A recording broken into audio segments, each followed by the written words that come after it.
energetically, this herb's really interesting. We might think that it's going to be, you know, really cooling and really drying because it's bitter, but then it's not super bitter.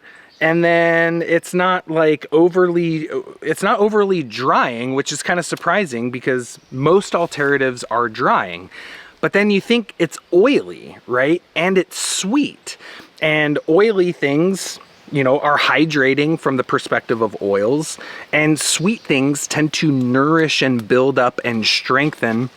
And oftentimes sweet things can sometimes have a little bit of a moistening effect.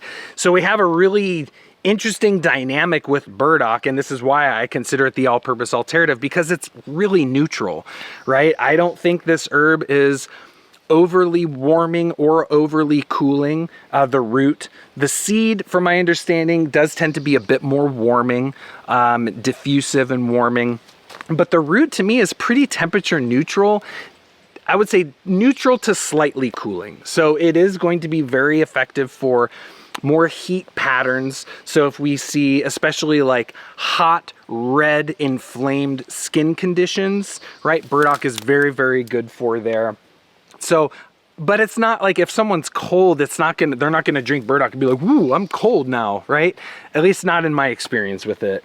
And I live in a pretty cold habitat. So I haven't found that to be overly cooling. And then we have this interesting dynamic with moisture, right? It's like you would think a remedy that makes you pee more and makes you sweat more and, you know, increases excretion of fluids and things from the body, that it would dry you out. But again, it's sweet and oily. And so I actually find it to be pretty neutral in terms of its influence on moisture, which makes this plant really, really versatile. So I find that this plant is really, really great for both damp and dry patterns.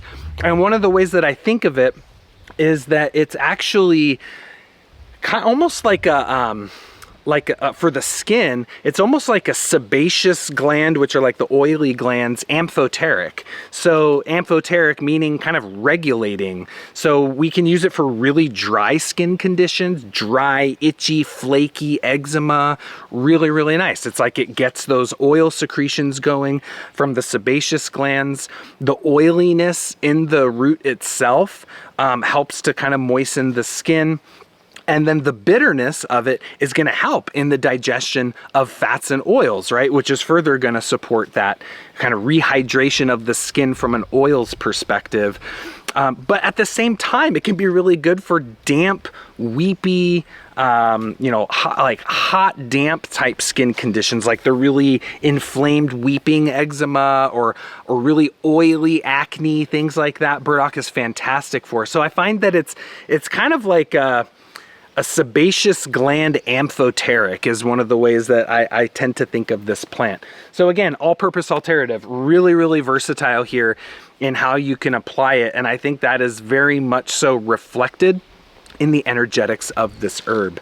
So the way that I tend to think of burdock working is on the one hand, it can be really good for people that like the pattern, right? So they have digestive insufficiency. Maybe they have a lack of bile flow from the liver and gallbladder. They're not digesting and absorbing, especially fats and oils. That leads to a degree of dryness in the skin. And ultimately it can lead to a degree of weakness, right? Of maybe malnutrition or emaciation, or they're just not getting adequate nutrition from their food because they don't have the kind of anabolic power of metabolism.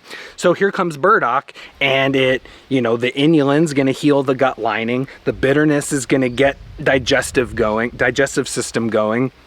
It's going to help to clear and cleanse any stagnation within the tissues, because when people get dry, they can tend to actually accumulate metabolic waste products, because fluids are what carry away those waste products, right? So if there's inadequate fluids, waste products can accumulate. We tend to think of toxicity as being like predominantly damp patterns, and that is very common. But it can also happen when people get overly dry. So burdock is going to kind of strengthen their ability to digest and absorb fats, oils, nutrients, and to get them out into the tissue. So in a way, it can help build people back up. So that's one side of it. That's the way one way I think of burdock for those kind of thin, weak, deficient, dry type people that a predominant sign and symptom here being they have a skin condition, right? The flip side of that is the kind of more damp stagnation based pattern, which is, these people are, not excreting waste products well. Their metabolism is sluggish. Maybe they're more on the anabolic side and not so hot on the catabolic side, right? So they build up really well, but they don't break down and excrete very well. And so now here you take the burdock, and then what can happen in that situation is everything gets backed up, right? The channels of elimination are congested and stagnant. Now the lymphatics get congested, the extracellular fluid and blood gets stagnant, the liver gets stagnant, the kidneys are stagnant, and everything's just backed up, right? And then the body's like, I gotta get rid of all of these metabolic waste products. What do I do? Well, let's throw them out the skin. And so then you end up with this chronic skin condition, right? So the way burdock's going to work here is it's just going to start moving all that stagnation, right? It's going to open up the kidneys to help the kidneys drain fluids. It's going to stimulate the kind of catabolic power of the liver that's going to cleanse the blood, cleanse the lymphatics, and then through that, it's going to support the skin and kind of taking the burden off the skin in a way, right? It's like, now all of a sudden the skin's having to deal with all the stuff that it normally doesn't have to deal with. And so the liver, the bowel, the kidneys are now going to help to support in the body's natural detoxification processes, and then therefore help to resolve those types of chronic skin conditions.